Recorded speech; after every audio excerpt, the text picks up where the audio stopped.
교사 여러분 반갑습니다. 오늘은 제11과 죽은 나사로를 살리신 예수님 공가를 해설하겠습니다.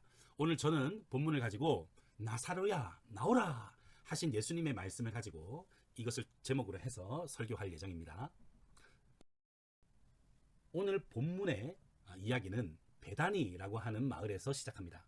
그런데 이 지도에 보시면 예루살렘 바로 옆에 베다니가 있고요. 그리고 요단강 건너편 동편에 베다니라는 동네가 같이 있습니다. 같은 이름의 지명인 거죠. 우리나라도 경기도 광주가 있고 전라도 광주가 있는 것처럼 마찬가지입니다. 자, 근데 이곳에 각각 오늘 주인공들이 사는데요. 먼저 예루살렘 옆 베다니에는 예수님께서 사랑하셨던 마리아와 마르다 그리고 그의 오라버니 나사로가 살고 있었고, 그리고 오늘 본문에 쓰여진 당시에 예수님은 요단강 건너편 베다니에 계시고 머물고 있었습니다. 자, 그런데 오늘 사진에 봐도 지금 나사로가 죽을 병에 지금 걸렸습니다. 누가 봐도 오늘 내일 하는 상황이 되자 이 마르다와 마리아가 사랑하는 예수님께 도움을 요청하려고 사람을 보내게 됩니다. 자, 그래서 밤늦게 달려온 이 사람이 예수님께 이 이야기를 전하게 되죠. 예수님 지금 나사로가 죽게 됐습니다. 한시가 급합니다. 빨리 가셨으면 좋겠습니다. 그런데 이 이야기를 들은 예수님은 천하태평이십니다. 예수께서 들으시고 이랬을 때 이 병은 죽을 병이 아니라, 아니요, 예수님 못 보셔서 그래요. 지금 나사로 눈이 완전히 해가닥 돌아갔습니다. 빨리 가셔야 돼요. 그런데 예수님은 이렇게 말씀하세요.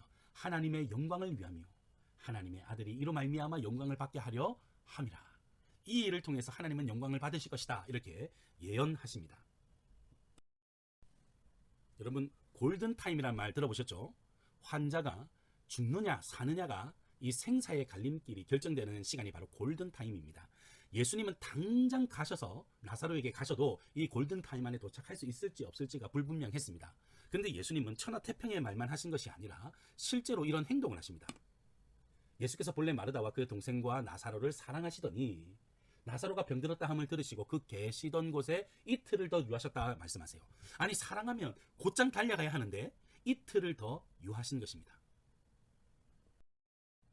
그리고 나서 예수님은 이제 이 나사로가 있는 베다니에 도착하세요. 그런데 이미 나사로가 무덤에 있은 지 나흘이나 되었다 성경은 말합니다. 4일이 지났습니다. 혹학자들은, 일부 또 기독교 비판자들은 에이, 나사로가 죽은 게 아니라 잠깐 기절한 거였어. 그래서 시원한 돌무덤에 있다가 깨어난 거야. 이런 얘기들을 해요. 근데 성경은 나사로가 확실히 죽었다는 증거를 몇 가지 보여줍니다. 자, 첫 번째.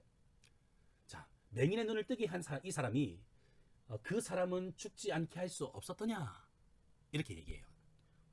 본문 이 37절의 이야기입니다. 아무리 예수라도 죽은 사람을 살릴 수 없나 봐.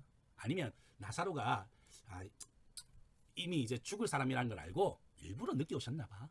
이렇게 이야기하는 거죠. 그리고 예수님이 도착했을 때 무덤이 이미 돌로 막혀져 있습니다. 이 당시에 유대인들의 장례 예식이 이러했습니다. 굴에 시체를 넣고 돌로 막는 거죠.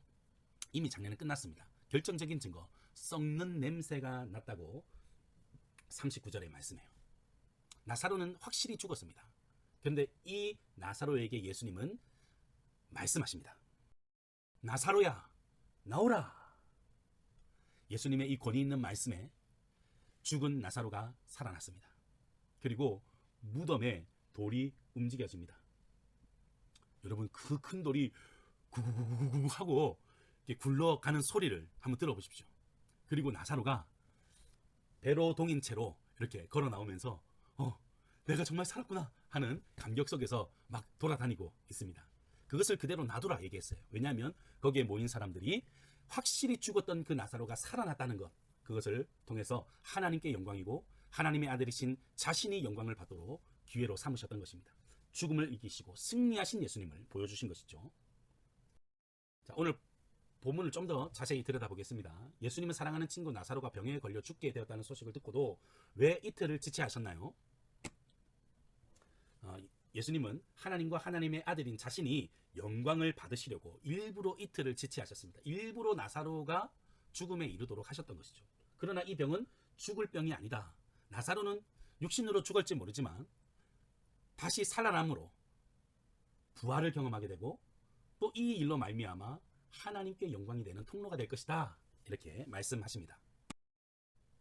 두 번째 질문. 나사로가 죽은 지 며칠 만에 예수님께서 도착하셨나요? 그 이유는 무엇인가요?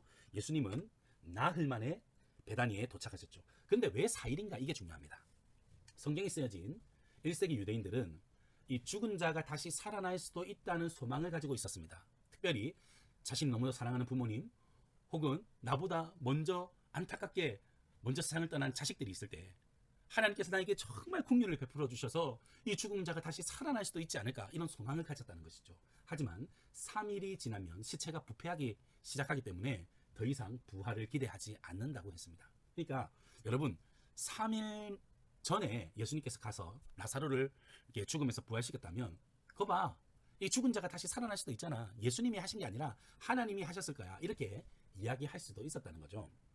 그래서 예수님은 유대인들이 부활의 소망을 기대하는 마지막 맥시멈 3일이 지난 4일 만에 도착하셔서 이 일을 행하셨습니다. 자, 왜 4일이냐면 먼저 베다니에서 예수님이 계신 요단강 건너편 베다니까지 하룻길을 걸어서 사람이 가죠. 예수님, 나사로가 죽게 됐습니다. 이렇게 얘기를 합니다. 그게 하루가 지나고 그리고 예수님은 베다니에서 이틀을 더 지체하시죠. 3일이 지났습니다. 그리고 나서 베다니에서 요단강 건너편 베다니에서 나사로가 죽은 나사로가 있는 베다니로 하룻길을 걸어서 오게 돼서 그게 4일이 된다라고 하는 것입니다. 자, 이미 장례를 치른 죽은 나사로에게 예수님은 뭐라고 외치셨습니까? 이 말씀을 하시고 큰 소리로 나사로야 나오라.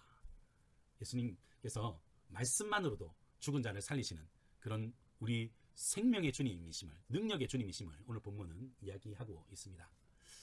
저는 이 말씀을 묵상하면서 우리 모두가 무언가로부터 나오게 되고 벗어나게 되고 자유케 되어지는 은혜가 있기를 기대하면서 설교를 준비하도록 하겠습니다.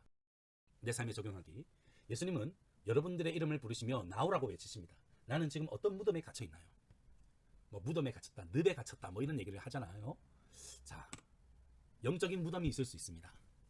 영적인 무지, 영적인 나태함, 하나님을 찾지 않는, 하나님의 기쁨보다는 세상의 기쁨을 더 추구하는 어떤 영적인 무덤에서 우리가 자유케 되어지고 예수님의 능력으로 새롭게 변화되는 역사가 일어났으면 좋겠습니다. 또 세속적인 성공의 무덤에 갇혀 있을 수도 있죠. 공부가 최고고 돈이 최고고 내가 지혜롭게 선택하면 좋은 삶을 살 수 있다는 착각. 여러분, 세속적 성공에 우리가 갇혀 있을 수도 있습니다. 어떤 이들은 과거의 고통의 무덤에 갇혀 있을 수도 있습니다. 내가 왜 그랬지? 내 실수에 갇혀 있고 우리 집은 왜 이럴까? 남 탓을 하고 환경 탓을 하면서 그런 남 탓하는 무덤에 갇혀 있는 혹 우리의 모습은 없을까요? 우리는 무덤에 갇혀 있을 존재가 아닙니다. 예수님은 우리에게 말씀하십니다. 원죄야 나오라. 모든 무덤에서 모든 억압에서 갇힌 것에서부터 예수님은 자유를 선포하십니다. 죽음을 이기고 승리하신 예수님의 능력으로 우리는 죄와 어둠에서부터 자유할 수 있습니다. 우리 친구들과 함께 이야기를 나누면서 은혜로운 공과 설교 나눔 시간이 되시기를 바랍니다. 수고하셨습니다.